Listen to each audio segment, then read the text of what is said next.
The big total wars in U.S. history produced pretty sizable changes. Among other things, it causes Woodrow Wilson to transform from an isolationist to an internationalist. It causes Abraham Lincoln to transition from basically a free soil candidate to being an abolitionist, more or less. It produces major changes in people and also just in the country in general. In the Cold War, you also find changes every bit as significant as the changes that you see in World War I, World War II, and the American Civil War. But you don't really have the same, type of fighting. It's not a conventional war, but you do see a lot of the same political changes. During our last lesson, we mentioned that the Cold War is unique because some of the changes brought about that occurred during World War II actually stick around during the Cold War. Now, the other question, though, is what about all the changes brought about by the Great Depression? You've got two existential crises in the 1930s and 40s. You've got World War II, and you've got the Great Depression.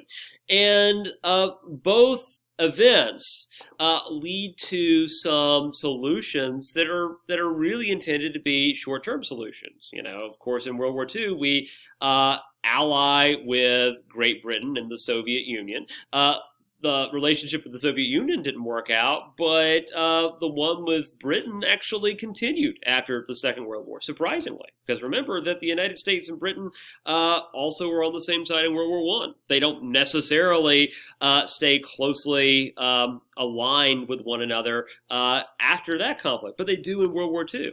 But also remember that in the Great Depression, the Great Depression led to a series of policies, most notably the first and the second New Deal. And these New Deals only changed everything. But they were New Deals that were intended to be short-term. And as early as 1936 and 37, Franklin Delano Roosevelt begins cutting New Deal funding off so that federal debt doesn't sort of spin out of control. So the fact is that these New Deal programs stay around even during the Second World War. Question is, what's going to happen to Social Security after World War II? And that's what we're going to talk a little bit about today. After World War II, and after the death of the father of the New Deals, FDR, there is some pushback against some of the New Deal programs in Congress.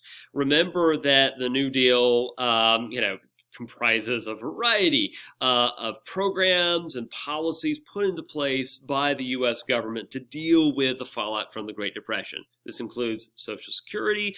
It also includes banking reform and assistance and regulation. It includes the creation of federal organizations to employ people. And it also includes the creation of specifically organizations designed to help laborers, factory workers. Remember that you had the creation of the NIRA that was designed to, among other things, guarantee people a minimum wage. And we can also kind of say that labor unions benefited from the New Deal. And they generally benefited from during the 1930s and 40s in general.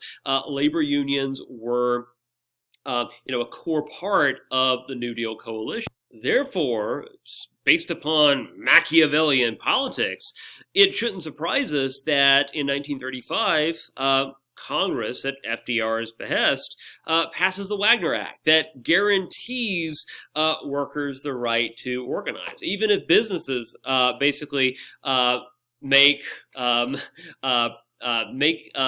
joining a labor union or organizing a labor union a firing offense. The federal government enshrines the right to organize a labor union into law.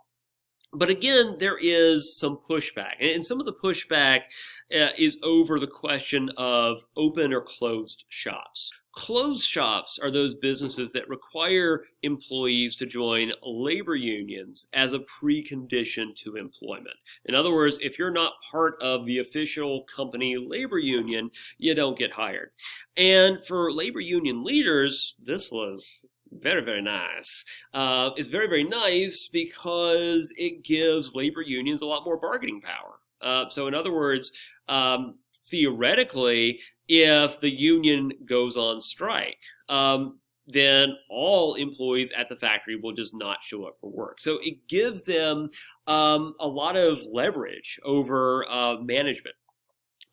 But some congressional conservatives pushed back on the idea of the closed shop. And by the way, when I'm talking about conservatives in this time period, I'm not talking about Ronald Reagan conservatives that we'll get to in just a bit. These are conservatives that are conservative for a variety of reasons, but they're really just skeptical of the New Deal or the extent of the New Deal. And what we'll kind of see is that many of these conservatives, varied in their to the extent that they oppose the New Deal, because it seems like the New Deal has caused society to shift in terms of what people expect the government to do. Really, the question is, how much is the New Deal going to be dialed back, if at all? And so in Congress, I think what is called as the Labor Management Act is passed. It's otherwise known as the Taft-Hartley Act, specifically because Robert Taft, the son of William Howard Taft, my favorite president, was the Speaker of the House. In the Taft-Hartley Act, basically made the closed shop illegal. In other words, the argument was that by requiring people to join a labor union as a precondition for employment, that was interfering with the rights of employees. And so this is passed. But remember that this is also pretty good for management because it also sort of reduces the power and leverage of labor unions. Also remember that Truman is a Democrat and the New Deal coalition is a coalition for the Democratic Party. And so Harry Truman actually vetoes the Taft-Hartley Act. But Taft basically organizes enough congressional support to override Truman's veto. And by the way, generally when a president's veto is overridden, that is kind of bad news. Because it's a sign that there's this huge disconnect between the president and Congress. It means at least 2/3 of Congress are willing to challenge the president. And at this point in American history, if you have a president's veto be overridden, we would start maybe referring to that president as a lame duck because the president and Congress are just not getting along. They're not really going to be able to implement policy, and in fact, Congress seems to be going over the president's objections anyway. And part of this might be the fact that, remember, Truman didn't earn the gig. He fell into it. He fell into it because he was Roosevelt's vice president. And he and Roosevelt weren't really all that close. Truman really only met or sort of discussed things with Roosevelt on a handful of occasions, and Truman himself wasn't part of Roosevelt's inner circle. But what's kind of interesting is that the Cold War gives Truman a lot more power. So historically, presidents have been more focused on domestic policy. And presidents that really were focused more on foreign affairs, were either considered weird, a la Teddy Roosevelt, or were forced to do so because of circumstances beyond their control. Woodrow Wilson, for example. But the Cold War and the powers conferred to the presidency because of the Cold War gives Truman a lot of power to make changes no matter what Congress's position is. So Truman shows this tendency to kind of go against the grain and sometimes make unpopular decisions. This is first illustrated when Truman, basically causes the United States to recognize the State of Israel in 1948. The State of Israel is basically formed by Jewish settlers in the region known as Palestine.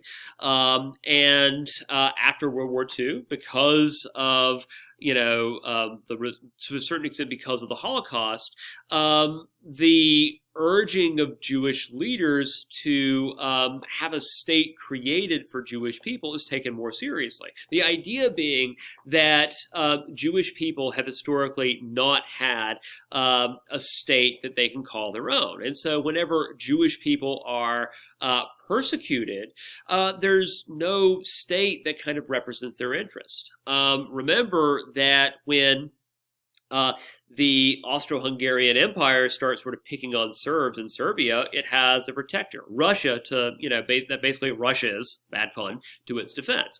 That's never really been an option for Jewish people, unless you have foreign leaders that sympathize with the plight of Jewish people.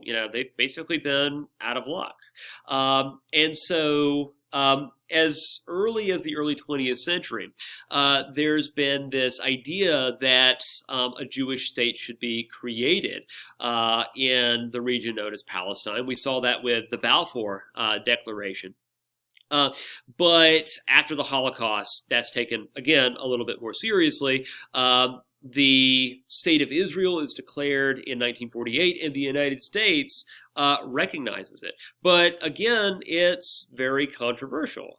Specifically, the fact that Israel becomes a Jewish state, even though not everybody in Palestine is Jewish. In fact, most people in the region of Palestine are actually Muslim, from different sort of backgrounds, but still, they're definitely not Jewish. And of course, this kind of creates a conflict in the short as well as long term. But the United States kind of positions itself as being the protector of Israel after this. And we also have to kind of point out that, Truman is not looking at polling data when he's making this decision. As far as we understand, this is a decision that is influenced by the fact that somebody that Truman worked with when he was a shoe salesman in Missouri was Jewish, actually a close family friend, and Truman witnessed firsthand the discrimination that he witnessed in the United States. And, this is before we even get to the discrimination that we've talked about in places like Germany and Russia. So this is one of those things where Truman is firing from the hip and going with his gut, not necessarily making decisions based upon what's pragmatic or what's popular. In fact, his Secretary of State, George Marshall, says after Truman recognizes Israel and the controversy that causes, Marshall says to Truman, if I was going to vote in the upcoming election, I wouldn't vote for you. And that's, remember that Truman is Marshall's boss, so kind of awkward. And of course, Marshall had that habit, by the way, of just kind of saying whatever the heck he wanted to whoever he wanted to.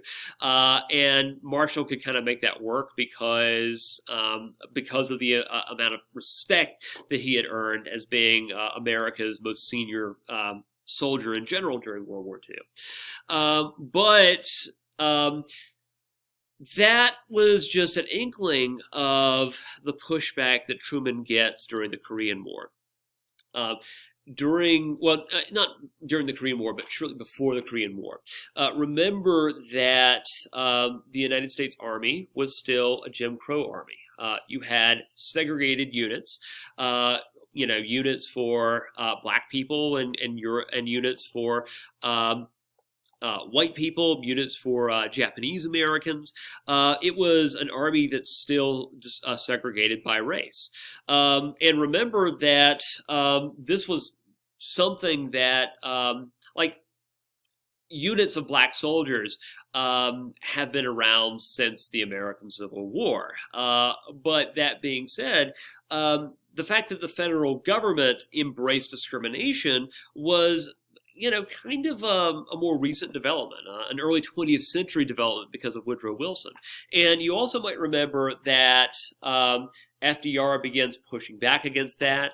He creates the EEOC, begins mandating that the federal government, not discriminate based upon race, but the exception was the military.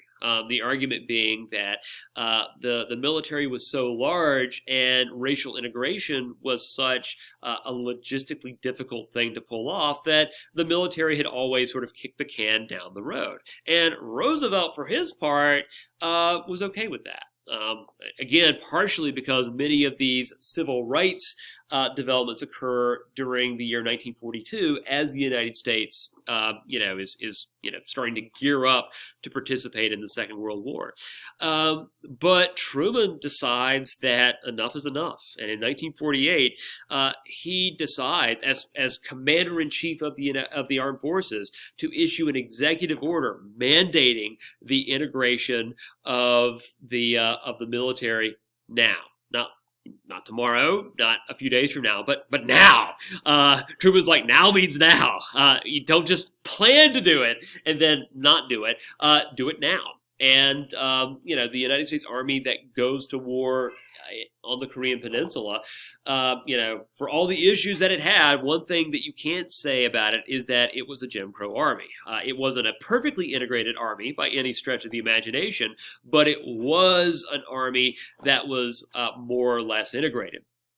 But of course, one of the things that we also talked about is that the New Deal coalition is made up of factory workers, of union leaders, and of African Americans and white Southerners. So white Southerners began leaving the Democratic Party. And in fact, in 1948, you have the formation of what's called the Dixiecrat Party under South Carolinian politician Strom Thurmond. Strom Thurmond is one of those candidates that forms a third party and basically runs on, Democratic principles, except that, Democratic platform plus Jim Crow.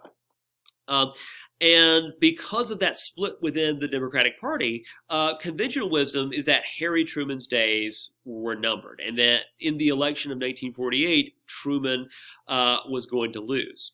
And this was sort of backed up by major newspapers that took opinion polls that showed statistically that Harry Truman was going to experience this landslide defeat, where the Republican challenger was just going to clobber Truman's party. So George Dewey, the Republican, was easily predicted to be the winner. But what happened, surprisingly, is that not only does Harry Truman not lose, it's not even close. Harry Truman defeats both George Dewey as well as Strom Thurmond. But if you look, Strom Thurmond is able to pick up a few electoral votes. One of the things we're going to talk a lot about in this unit is the development of American liberalism. The idea that the government should play a role in managing the economy and regulating the economy, but also a role in advancing certain civil rights and civil liberties. Now, if you look at the New Deal coalition, you can definitely see that Roosevelt's New Deal coalition is all about the government playing a strong role in the economy, but it's not so keen on advancing civil rights, partially because of political pragmatism, to avoid this split in the Democratic Party that you see in 1948. So what we're going to see is that the New Deal coalition is very unstable because it's composed of people who want change the most, but also people who want change the least, especially in areas of civil rights. And so we're beginning to see a split take place, which will lead to the development of of American liberalism in the 1950s and especially by the 1960s and 1970s. But this is not the last time you're going to see Southern states break away from the Democratic Party. And remember that to the Democratic Party, the South was called the Solid South because basically all Southern states had voted solidly for the Democratic Party since, well, the end of Reconstruction. There are a few instances of a few Southern states voting for the Populist Party, but again, that's more or less the exception that proves a general rule. At the very least, the South hasn't really voted for a Republican candidate anytime soon. So this is something to watch out for in subsequent elections. Let's go back to the prediction that Truman was going to go down in flames on election night. Now, I think that at this point in your life, and certainly at this point in my life, we've all seen our fair share of surprising election outcomes. But this outcome was particularly surprising because not only did most of the major, media sources, newspaper outlets, and so on call the election for Dewey, but we also have to remember that this is before the era of cable news. This is before we have 24/7, up to the minute coverage. Newspaper reporters, I suppose, went to bed at a certain point. And so, the question is, election night is a long night, and people have to have something to read for the next morning. Well, if you're monitoring the election results on the first Tuesday in November in an election year, well, at what point do you just kind of say, based upon the trend that you see, that some candidate has won the election? Well, apparently, most newspaper or at least many newspaper publishers felt confident enough in their own internal polling data to call the election for George Dewey instead of Truman. And of course, Truman, pictured here, gets the last laugh as he gets word that he actually won the election. And Truman sort of gets a great sort of trolling moment. So we've been talking about the question of what's going to happen to the New Deal after the Great Depression and the Second World War go away. Is the New Deal going to ride off into the sunset? Is it going to be gradually whittled away? I mean, what's going to happen? Well, Truman decides that with his electoral victory, winning 303 out of 531 electoral college votes, that he has a mandate to pretty much do whatever he wants. And so he actually decides not only to maintain the New Deal, but to try to extend it. He pitches the idea of the Fair Deal. Now, the Fair Deal is something that is not as successful as the New Deal, because remember that the New Deal is sort of pitched by FDR and his brain trust during the first 100 days of FDR's presidency. But we also have to remember that there was a Democratic sweep in the election of 1932, that Democrats controlled basically the Senate, the House, and even if they didn't, the scale of the Great Depression was such that even Republicans were, receptive to doing something other than nothing. With the Fair Deal, though, it's a very different environment. The Republican Party has sort of managed to get their act together. They're now an effective voice of opposition in Congress, and we saw that with basically Robert Taft leading the House to sort of overturn the president's veto. So what happens is that the Fair Deal is, at least in theory, supposed to create, well, among other things, public health care, universal health care coverage. And remember that universal health care makes a surprising number of guest appearances throughout the course, at least starting in the 20th century. We talked about this being a thing that Theodore Roosevelt was starting to support, and now we have yet another example of universal health care making an appearance. And I mean, you can sort of support universal health care or reject it. But the fact is that it's not, the concept itself is not like a radically new thing in U.S. history. But in addition to that, not only are welfare benefits not going to shrink, they're actually going to be expanded with proposed expansion of Social Security benefits and an increase in the minimum wage. But what's also happened is that even though Truman has kind of won a mandate with the election of 1948, that election also sort of sabotages the fair deal because Republicans oppose all of these things out of principle, and a lot of Southern Democrats oppose these things out of spite because of this split that's developing. And by the way, one of the reasons why this is important is that eventually what you're going to see in the 1960s is that there's going to be another political realignment. At this point, Republicans tend to be, like the modal Republican, tends to be a New English business elite. And again, not all of them were, but that was sort of how they were sort of typically seen, like a Calvin Coolidge, or eventually we'll talk about a more modern sort of Republican that fits that bill, Norman Rockefeller. So they weren't really commonly found in the South. And for good reason, because remember, Republicans have been hated in the South since the party's inception in 1854. But I suppose war and sometimes politics make strange bedfellows. And so you see this example of Republicans and Southern Democrats actually cooperating on something. So eventually, in the 1960s, that cooperation becomes more and more formalized. And eventually there's a realignment with the passage of the Civil Rights Act of 1964, where Southern Democrats increasingly leave the Democratic Party and join the Republican Party. So again, it's this strange and bizarre shift, but it is a shift that we see starting to emerge as early as the late 1940s.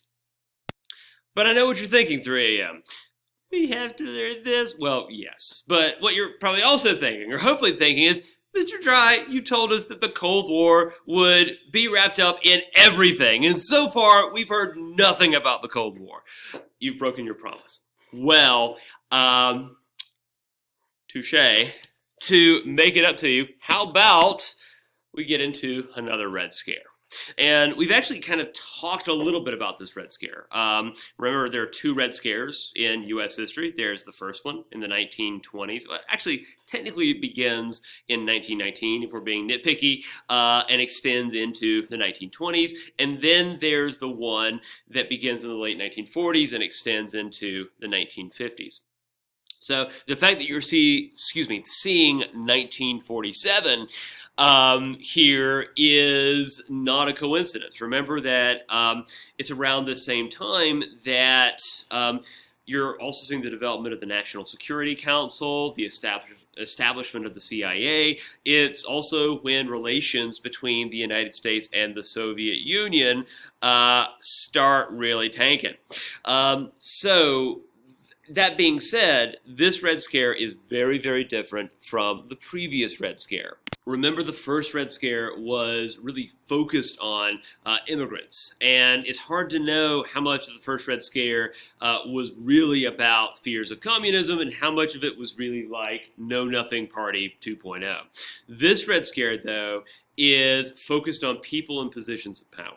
So remember that during the 1920s and mid-30s, that communism was kind of chic. It was cool in some circles, especially if you're looking at the intelligentsia, if you're looking at artists, and if you're looking at generally just people who would kind of broadly identify as being progressive. And there's a few reasons for that. Reason one, progressives generally didn't like Jim Crow laws. Again, in general, they wanted the government to have a stronger role in the economy. And one thing you can kind of say about communism, at least communism in the Soviet Union, is that rhetorically it was against racism, it was against imperialism, and it also, conceptualized the government basically controlling and managing the economy directly. I mean, we're not even talking about just more regulation, we're just talking about pure control. Um, Also, and this was particularly important, many progressives were very, very leery about the emergence of Hitler and fascism in general, and it was thought that communism and Joseph Stalin would be kind of a bulwark against Hitler and the emergence of other fascist governments. Then what happens is that during the late 1930s, let's say that reports of Soviet atrocities start sort of filtering down. It's later discovered that no, actually, in practice, the Soviet Union can also be pretty horrid to, other non-white racial groups, and of course, there's the whole Molotov-Ribbentrop Pact thing, right? Well, we hate fascists, but Hitler, you seem pretty cool, so we're at least going to cooperate with you. So that being said, though, there was still, at least for some people, this idea that even though Stalin had kind of delegitimized communism, that communism could still work if it's done right. Harlem Renaissance author Langston Hughes and the playwright of The Crucible, Arthur Miller, for example, both had flirted with communism at various points in their careers. And for Langston Hughes, the answer, one of the reasons, was very, very simple. Communist parties, at least consistently, were against the idea of racism, whereas if you're even looking at Roosevelt's New Deal coalition, right, it was a little bit mealy-mouthed.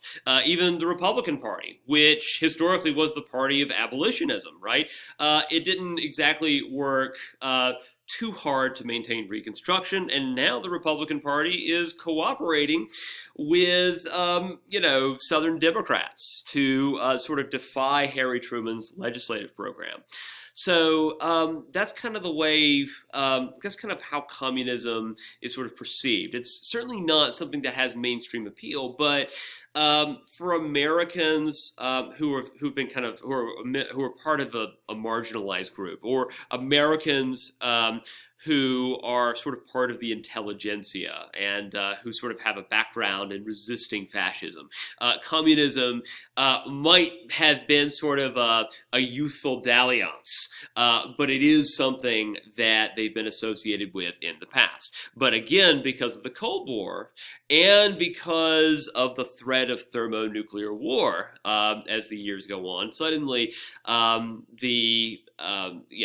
communist infiltration is something that is a point of concern, especially because if you remember George Kennan's long telegram, the idea is that the Soviet Union is going to use communist sympathy and communist groups as kind of the vanguard for a communist-backed revolution.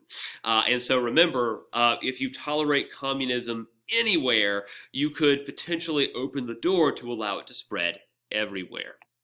So because of that, you kind of see this purge of communism in all strata of society, but especially in government and in media. So Harry Truman actually passes an executive order that creates a federal loyalty program in which communists were basically ejected from the federal government. Hollywood assembles sort of a blacklist of communist, of actors and directors and producers who were suspected of being communists. A blacklist, if you remember back to the Gilded Age, being a list of people who could not be hired by any employer anywhere. Basically, if you're on some kind of blacklist, you have to find some new kind of work, or you basically have to find, get another degree to a certain extent, and find a new line of work. But with every scare, there's a line, there's sort of a sliver of truth, right? It's not called the red paranoia, or the red frenzy, or the red hysteria. It's called the red scare. there were some things that were legitimately scary about the Red Scare.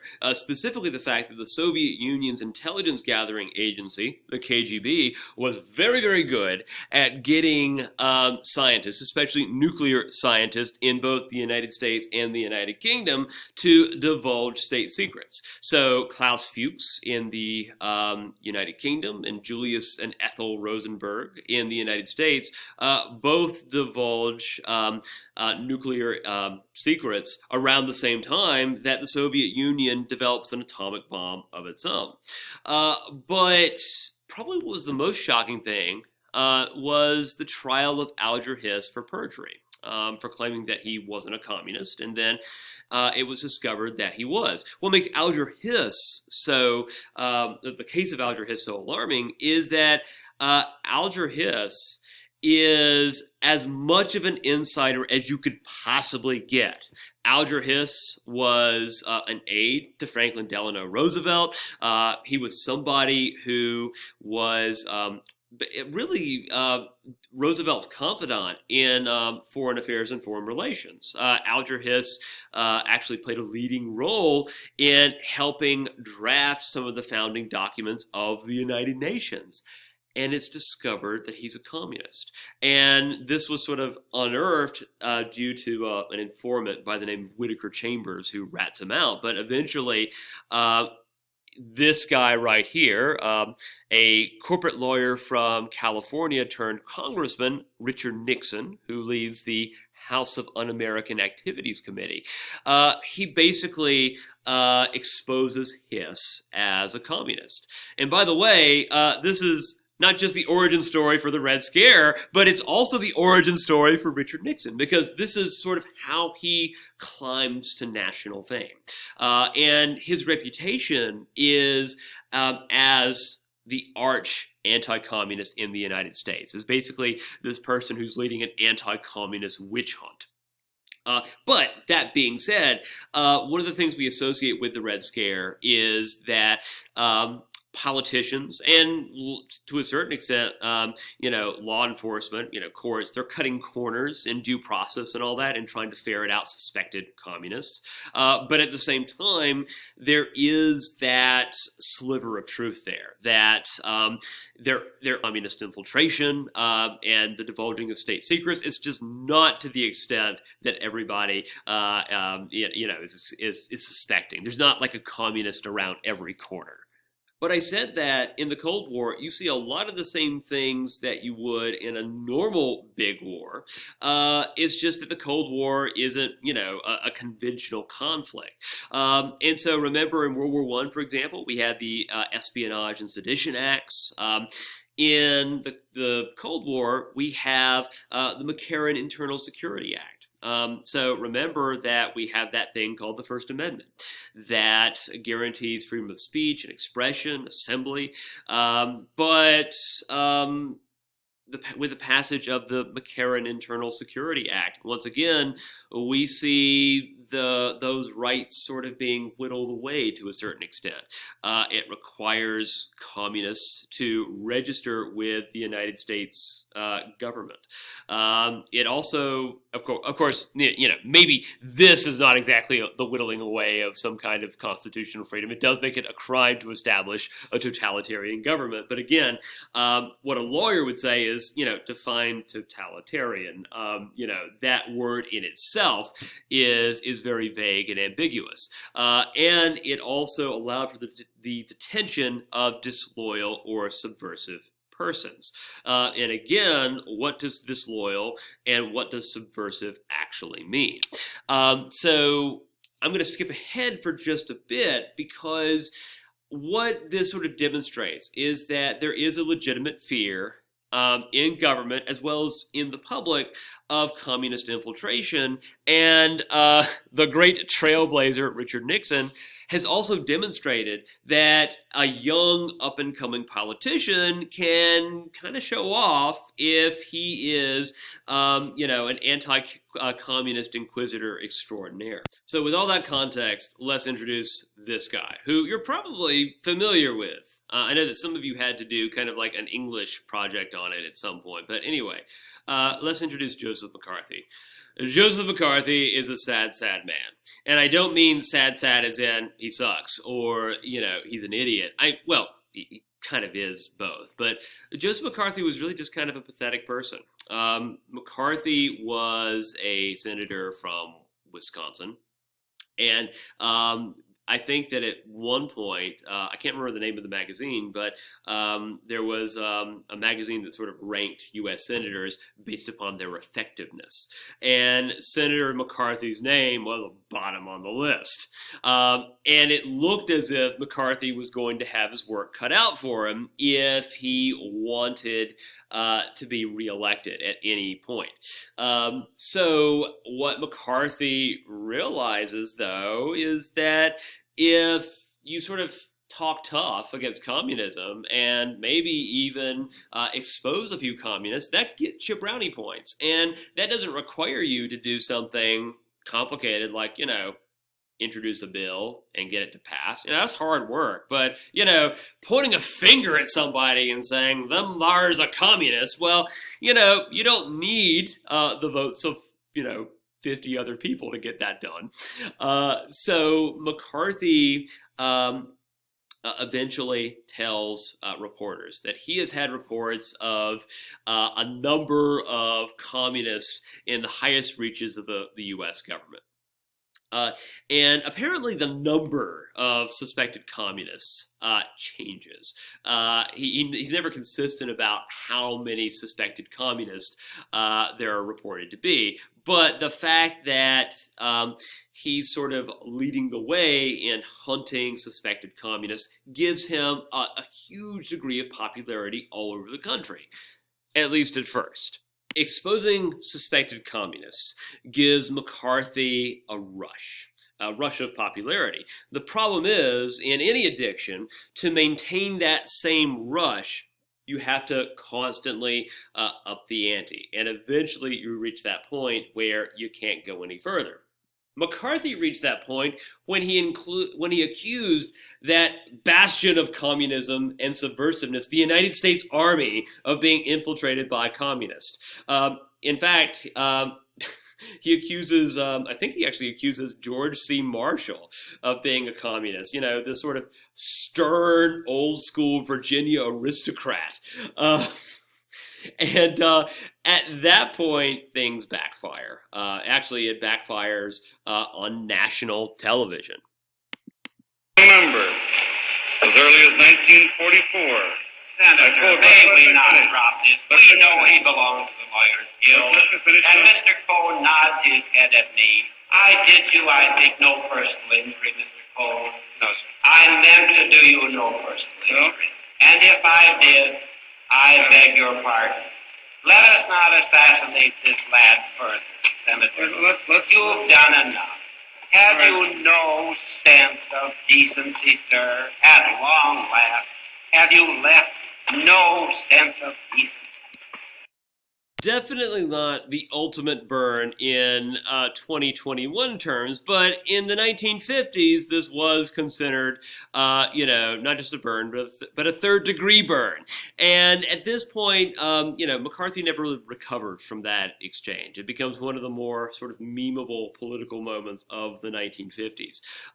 And actually what happens is that not only do McCarthy's, Senate investigations into suspected communist activities, and specifically the Army, wrap up, but the U.S. Senate itself censures McCarthy. Now, what eventually happens, and this is, the part that we don't really hear about, is that at that point, McCarthy basically enters this sort of state of depression and drinks himself to death. He dies, I think, just a couple of years after he's censured in 1954.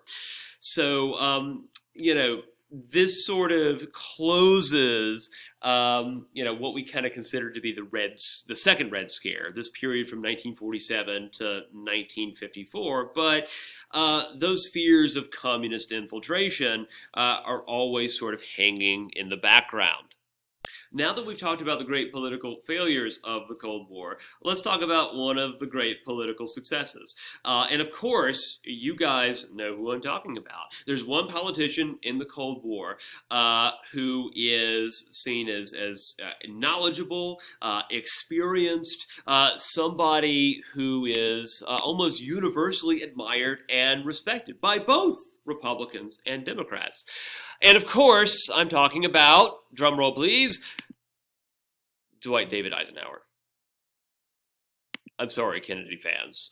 If you were hoping that I'd say JFK, you're going to be disappointed here. And then when we actually get to the Kennedy administration, you're going to be even more disappointed.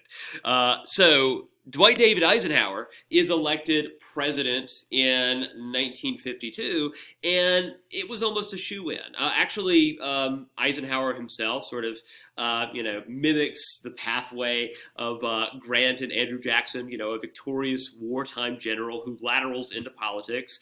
And Eisenhower himself, kind of like Grant, was not somebody with a substantial political track record.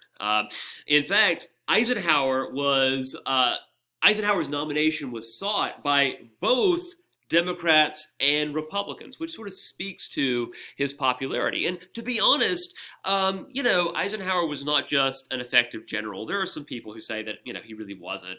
He actually was a pretty successful general, but not just that, but as Supreme Allied Commander, he was great at managing people.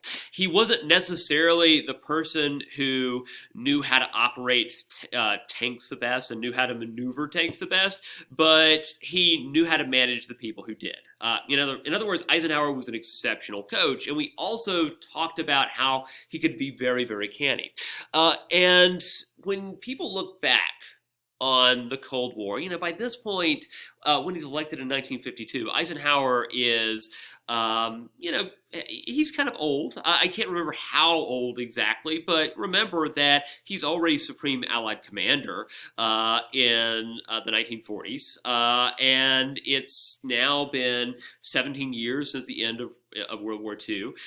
So by this point, Eisenhower is this sort of grandfatherly figure. In fact, when people sort of look back on the Eisenhower administration, they think of Eisenhower as this, grandfather or this kind of silly uncle, this person who really tried to project this image that he wasn't working too hard, who apparently, presidential golfing is now politicized by both parties, but he's somebody who golfed and napped his, 2 presidential terms away, which is exactly what he wanted you to think. Because one of the things you might remember about Eisenhower is that Eisenhower was the mastermind of tricking the Germans into thinking that the Allies were going to invade in Calais rather than Normandy. He basically was able to ninja nearly 1 million troops into Europe. And somebody who can do that can certainly fool people into thinking that he's a lazy president who's not doing that much. A lot of the way the Cold War takes shape is at the direction of Dwight D. Eisenhower. Now, before we get into that, I think we mentioned that Eisenhower's election is not really a partisan one, and look at this, he wins overwhelmingly. He even picks up a few states in the Solid South, which it speaks to the degree of respect he's held in. And by the way, I also have to mention, Richard Nixon, that Richard Nixon is picked as his vice president because Nixon is from California, he's a Westerner, and also he's established, those anti-communist bona fides. But if you look at Eisenhower, you would expect maybe a wartime general to be much more assertive in foreign policy. In actual fact, Eisenhower is a wartime leader who doesn't like war. And that's not actually all that uncommon. Having that military experience gives him a healthy understanding of, just the proper role of the military in society. And so instead of building up America's conventional forces, Eisenhower basically focuses on building up America's nuclear capacity, with the idea that in the long term, that's going to be cheaper than entering an arms race with the Soviet Union. And partially it's also because Eisenhower realizes that during the Second World War, America's military strength really came from its economy. And if you adopt the Soviet model, in which your economy is really oriented around military production, well, then, I mean, you get a lot of cool tanks out of that, but really not much else. Also, at the same time, Eisenhower worked with Soviet military leaders during World War II. He had a great relationship with Soviet military commanders like Georgy Zhukov.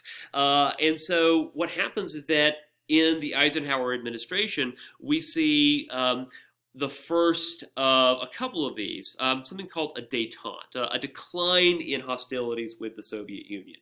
That doesn't mean that there's not confrontation occasionally, but some of the rhetoric that we saw in the late 40s and early 50s is kind of dialed back a little bit.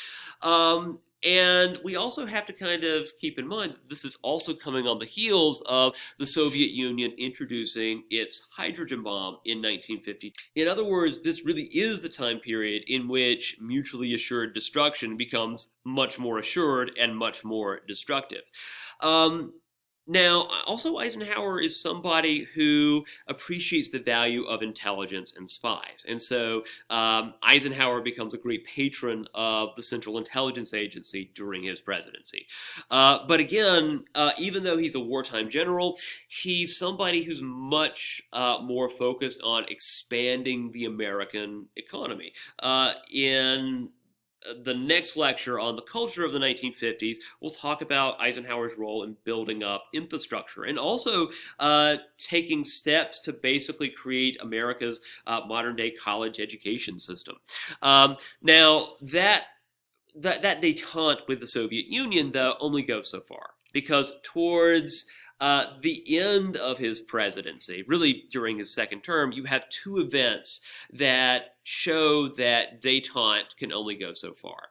In 1956, you have a revolution in Hungary where protesters basically take to the streets of Budapest, and it looks as if Hungary might break away from the Eastern Bloc and the Warsaw Pact. And so what happens is that the Soviet Union actually invades Hungary to crush these revolutionaries. And Eisenhower condemns this, but there were many people who criticized his sort of gentle approach, because he condemns the invasion of Hungary, but the U.S. doesn't take steps to actually help the Hungarians, because Eisenhower is worried about an escalation, where if the United States helps protesters in Hungary who are, basically trying to establish a democratic government, well, then at what point is that going to lead to a more general confrontation with the Soviet Union? And so Eisenhower wants to try to contain the Soviet Union. He does believe in containment, but he doesn't believe that containment should ever lead to a general confrontation. Unfortunately for Eisenhower, his reliance upon intelligence gathering gets him into trouble. The United States develops a high-altitude spy plane called the U-2 plane, not the band, a plane. And the idea is that it could basically fly so fast and so high that it could outrun any Soviet aircraft and any Soviet missiles that would try to shoot it down. So if you're trying to figure out how many nuclear missiles, for example, the Soviet Union has in its possession, you would fly your U-2 spy plane over the Soviet missile sites and basically take some pictures and start counting. Well, at one point, in 1960 actually, one of these U-2 planes is shot down, and the pilot, Gary Powers, is captured alive. Now, Powers is eventually exchanged for a Soviet spy, but the fact is that this sort of signals that it looks like there's a breakdown in the Cold War, or in relations between the U.S. and the Soviet Union. And the American public kind of gets the sense that the Soviet Union is kicking butt and taking names. There's a point when the new leader of the Soviet Union, Nikita Khrushchev, is invited to the United States, based earlier on in the Eisenhower administration when relations were still good. And Nikita Khrushchev is somebody who was able to talk a tough game. And he basically painted sort of grandiose visions of Soviet economic development and proclaimed that eventually the Soviet Union would bury the United States.